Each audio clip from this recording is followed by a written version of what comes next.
Hi guys, welcome to Witches for Wellness Thursdays. It's Heidelberger Inn, and today I'm going to be continuing my series on ethical consumerism, and we're going to be talking about 5 different approaches that you can take to ethical consumerism. Now, I do have an awful lot to say, and so I may have to split this video into 2. So please bear with me, and I hope you will watch both parts. Okay, so the first thing that I want to talk about, the first approach, is basically going green. You know, what we can do to improve the environment, to sort of do our little thing for saving the environment. And some people will argue that the most ethical approach to shopping is a very simple one, and that is to buy less. Now, why, I hear you saying, why buy less? Well, for a start, buying too much stuff makes us materialistic. This is not a positive trait, okay? So, if you want to be really materialistic and vapid, go right ahead, but I don't think that that makes a very sort of nice person.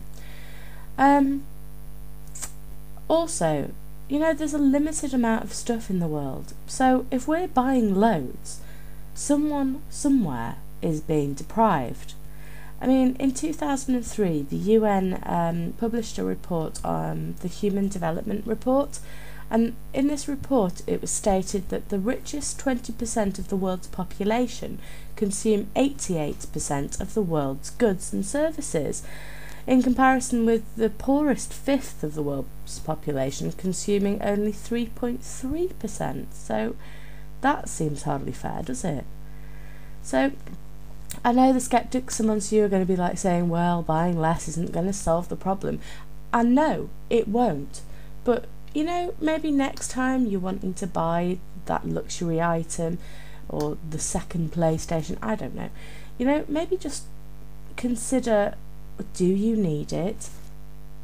Is there some, if you do need it and you really, really want it, then maybe declutter your house and make some more space for the new stuff and give the other stuff to charity. At least give back to society. And I mean, if we all do that, then maybe a difference can be started, sort of thing. I mean, think about it. Ultimately, our consumption is unsustainable, and eventually everything is going to run out. I mean, let's face it, the global recession has already kicked in, so this is now a better time than any to just tighten our belts and think about what we're doing. Humans and our consumption, we're wreaking devastation on the planet. I mean, think about it. Climate change at the moment is a massive issue, and obviously the bigwigs at the moment are hashing it all out in Copenhagen about what we can do. Us buying things actually does affect climate change, and it does affect the environment. Just bear with me one moment, guys. Sorry, back again, technical problems. Okay, yeah, it does in fact affect the environment.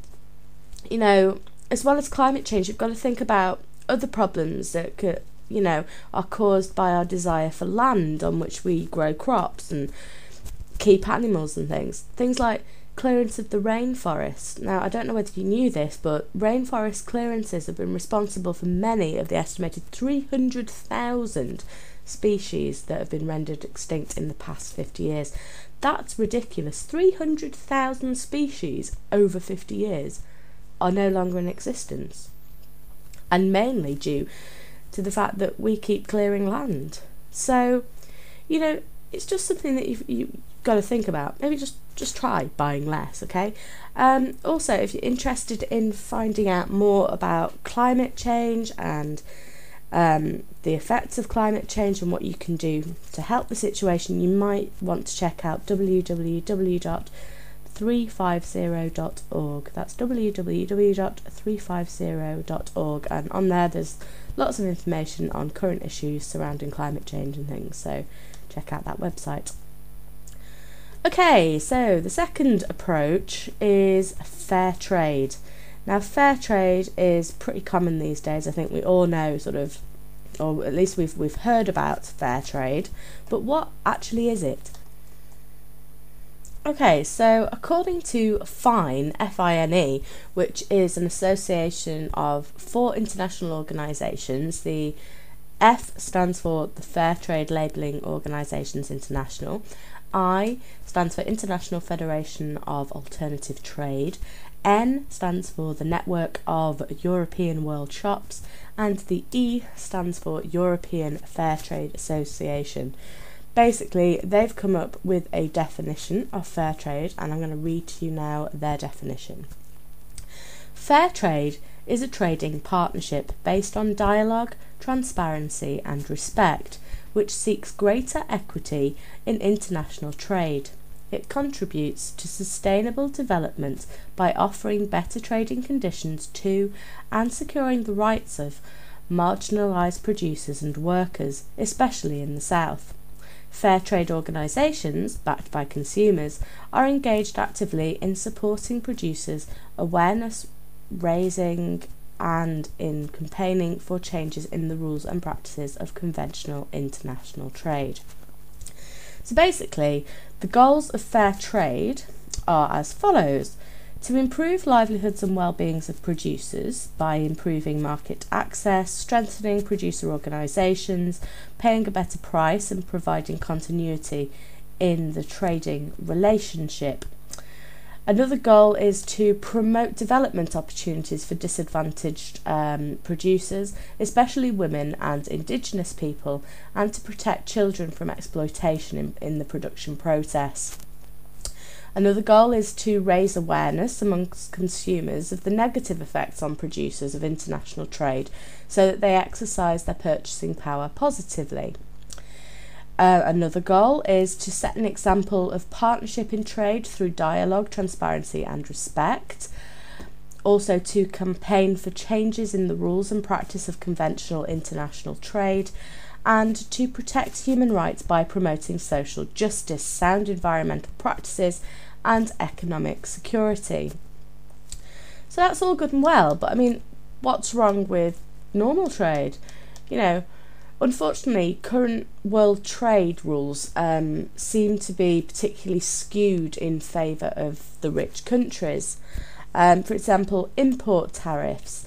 For a poor producer to sell their goods to the richer Western countries, they often face duties that are much higher than those paid by producers in the rich countries. And according to Oxfam, the average United States tariff for all imports is 1.6%, but this rises to 14 to 15% for least developed countries such as Bangladesh, Nepal and Cambodia. I mean, that's just ridiculous. Now, something to bear in mind: fair trade isn't a brand or a company. What fair trade is a certification system with different certifications or labels which are administered by various organisations in several areas of the world. Now, even though this is the case, the concept of what fair trade stands for is consistent. And although each new product certified under the fair trade system has its own specific criteria, there are certain core ideals that apply to all products. So this means fair trade traders must pay a price to producers that covers the cost of sustainable production and living, pay a premium that producers can invest in development, make partial advance payments when requested by producers, and sign contracts that allow for long-term planning and sustainable production practices. Okay, so I hope that gives you a little overview of 2 of the approaches that you can take to becoming more ethical in your consumerism and exercising positive purchasing power. I will be back in part 2 when we'll be talking about a couple of other approaches to ethical consumerism. I hope you'll stay tuned. Take care. Bye bye for now.